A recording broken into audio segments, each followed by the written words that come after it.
Lord, we pray over the equipment, like all things will work, in Jesus' name. You good? All right, so what I'm gonna pick up on page 3. As we're talking about word of knowledge, we often see it in our church in relationship to then healing. And I'm gonna speak a lot about that, but first I wanna just let people know that that's not the only purpose for words of knowledge.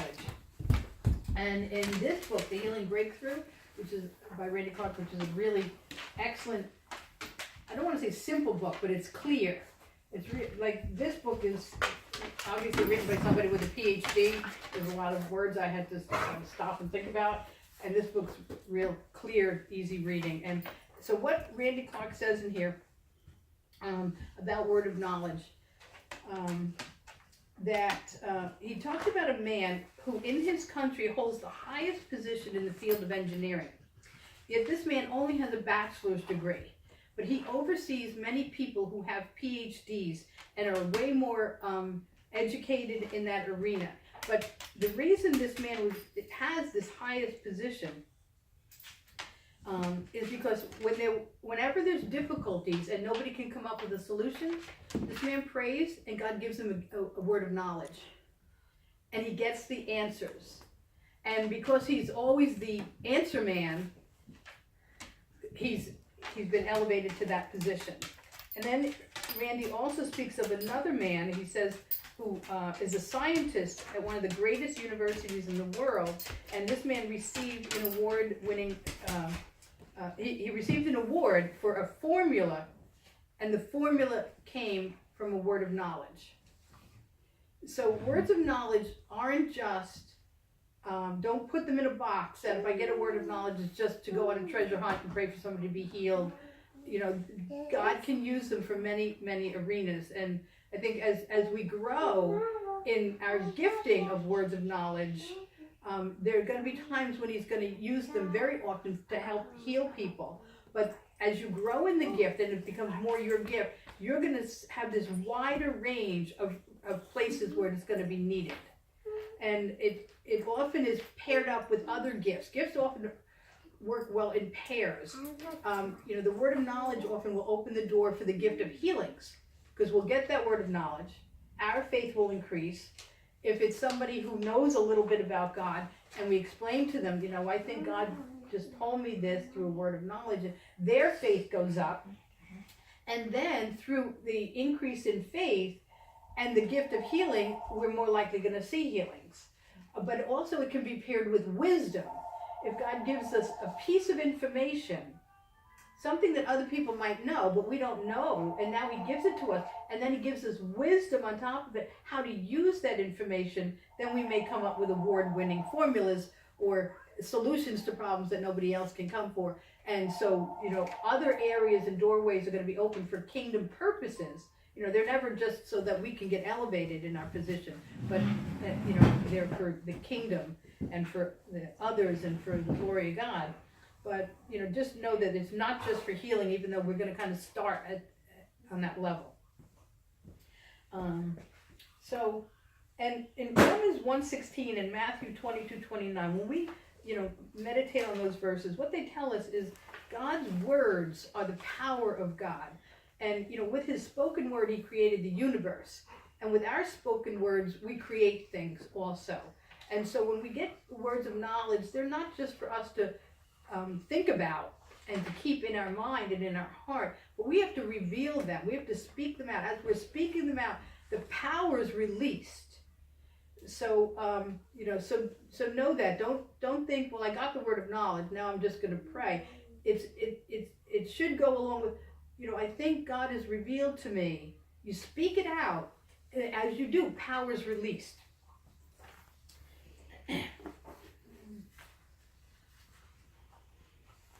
And what's right after that I've already said. And the word says, according to your faith be it unto you. So the building of faith is very important. So if we can explain to people that it's not just us thinking they have a pain in their shoulder or here or there, but it's God revealing, that increases faith in the situation. And faith is often a door for other miracles to happen. there are different ways that we can get words of knowledge. And so I've got the list, I guess this is page 4 here, the list of different ways, so I'll read through that list. And one is a feeling. We can physically feel the pain of someone else. You know, whether suddenly I have a shoulder pain or a back pain or a knee pain or a headache that I didn't have before,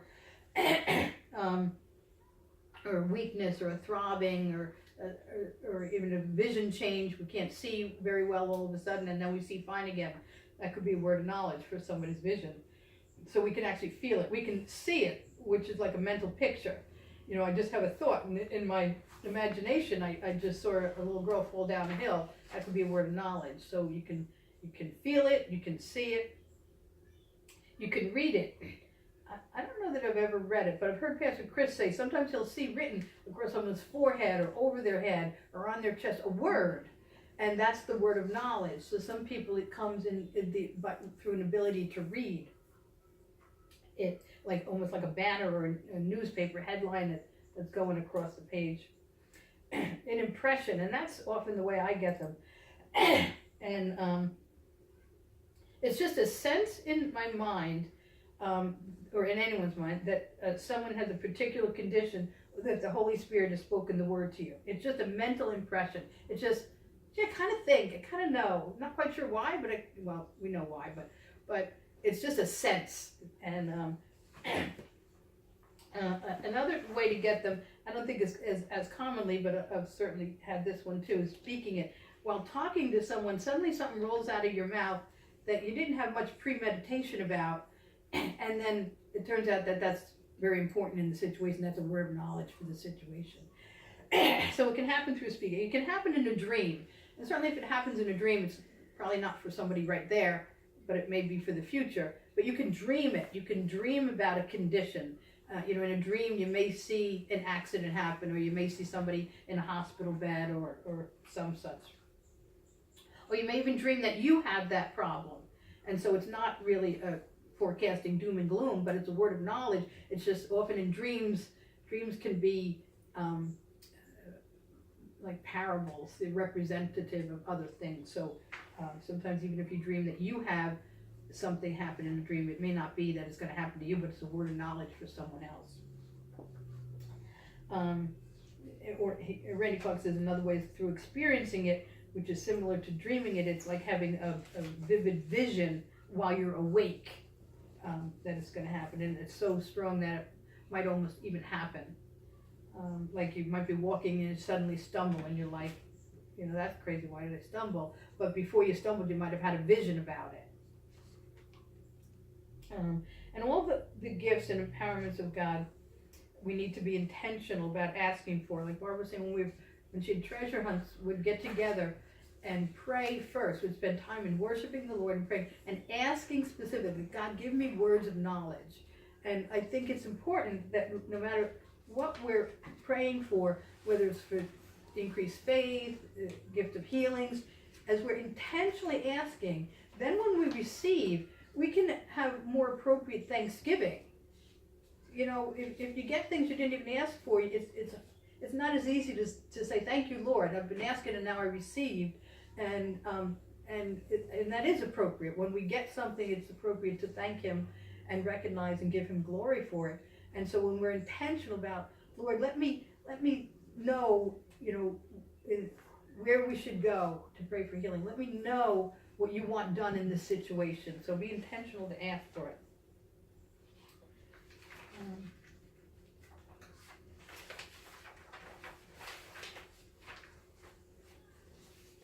And when you get a word of knowledge, you want to be careful that it's not your pain. Like Barb said, and a lot of times Pastor Chris will say, he'll call out a word of knowledge. And if nobody says, yeah, I had that, he'll be like, oh, maybe it's just me. Maybe I had a pain in my back and it's my issue. So often we'll say, check yourself first.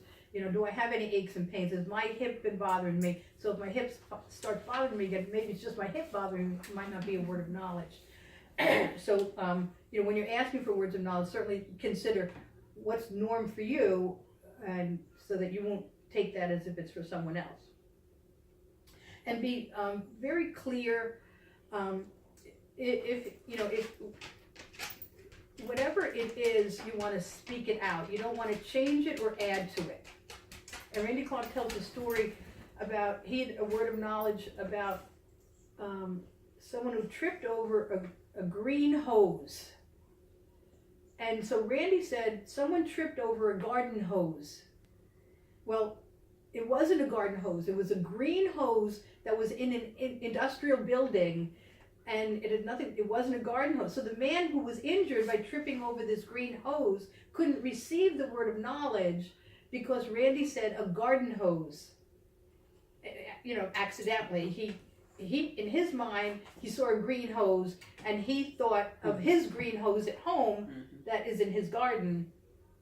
And so he said, so be careful when you get a word of knowledge. You might see a broken vase, or you might see flowers on the floor, or you might see, a horse, and you might almost want to interpret it through your life experiences, and then in that interpretation you could add it or change it, and then it's going to detract from what God was actually trying to say. So if you get a word of knowledge, try to release it as clearly as you got it.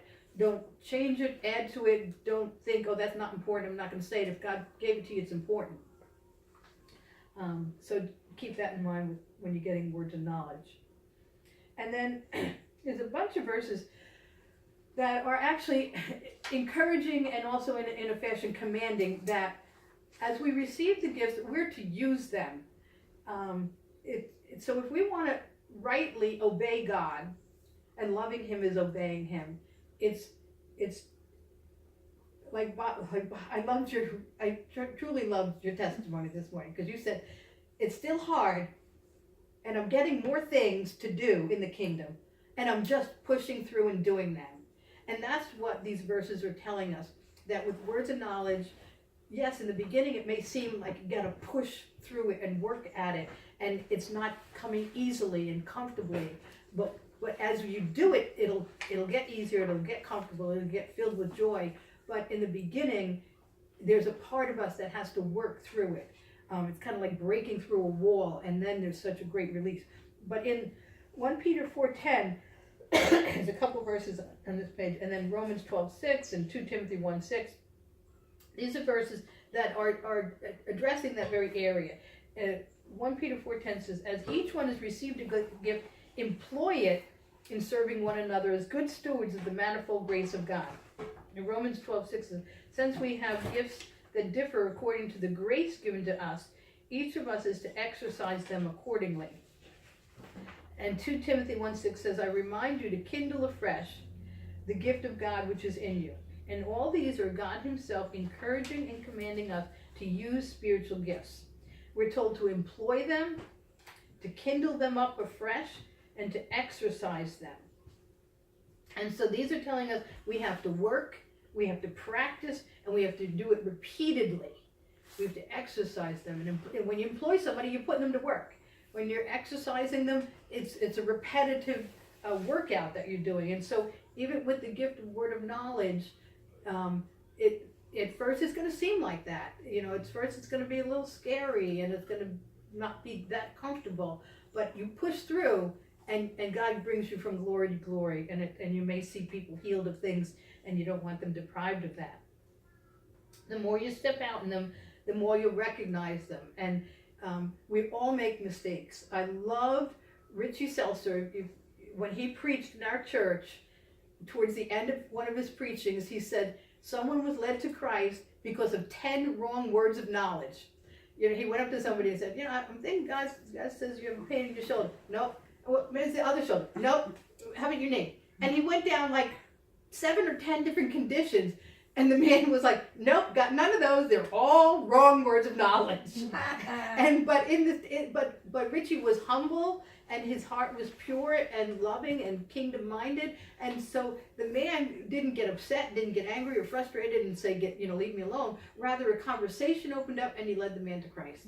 So, even wrong words of knowledge can be good kingdom messages, or works that come out of it. So don't worry that in the beginning it's a little bit of work, or that we miss them. We all miss them. We all at some point are going to say, I think this is wrong, or this is happening to you, and the person may decline it. Now it may be that they're not, they have reasons to decline it. Maybe, they're embarrassed. Maybe they have wounds that they don't want to open up to.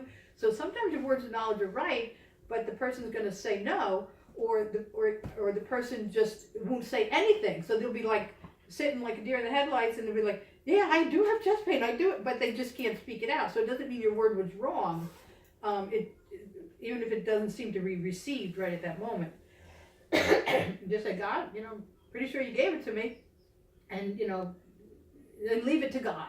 We don't take the glory for things, so we don't have to take responsibility if we don't see the manifestation of it right then either, because God's ways are beyond our ways.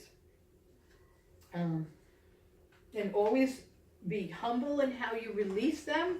You wouldn't say, God wants to heal your earache, and I'm going to pray and you're going to be healed right now. Rather, in a humble fashion, I'm wondering if maybe is there anything wrong with your ear? I'm learning how to hear from God, and I'm sensing that you might have an ear problem. Does that make any sense to you? And you say it in a humble fashion. And then if you're right, great, faith rises. You can step into praying for healing. Or if they say, no, my ear's fine, you say, oh, I guess I didn't hear right that time. And then you can even just start talking about your relationship with God, and it could lead to other areas. And then there's no affront. Whereas if you say you have a pain in your ear, an earache, and when it's going to be healed, right? If the person says no, they're going to have some negative thoughts about you because you came up, with that arrogance. So always with love and with humility, use words of knowledge.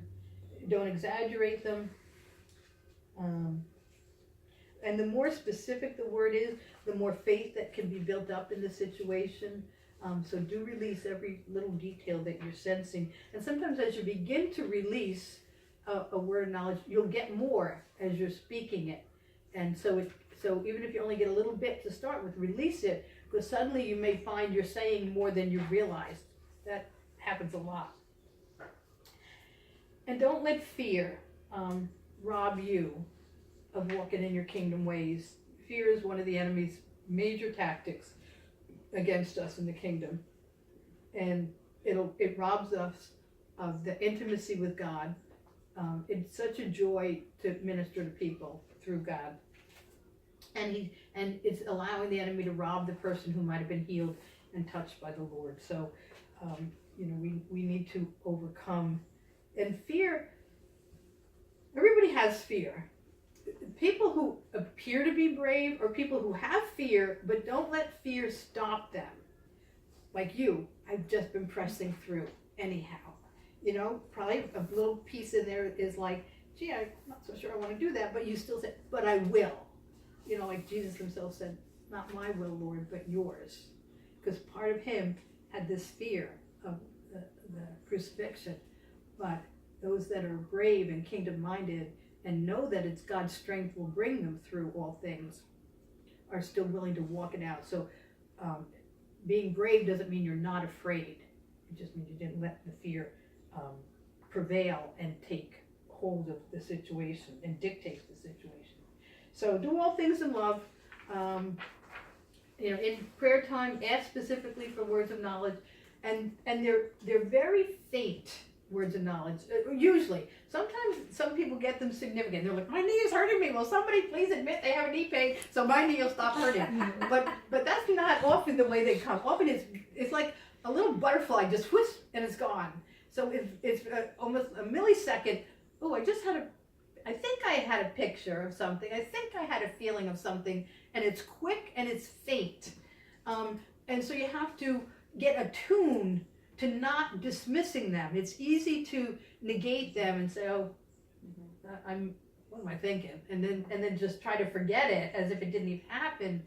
So know that there's a practice in words of knowledge in being able to catch it and not miss it and not let it disappear. Catch it and press it. Lord, was that a word of knowledge? Yeah, I think I really saw that. Yeah, I saw that. All right, I'm just going to speak it. And if it is, it is. And so, I certainly want us all to ask for them, catch them if they come by quickly, release them, then power's released, And don't be afraid to be wrong, because this is a training ground. And so I'll end with that, and if people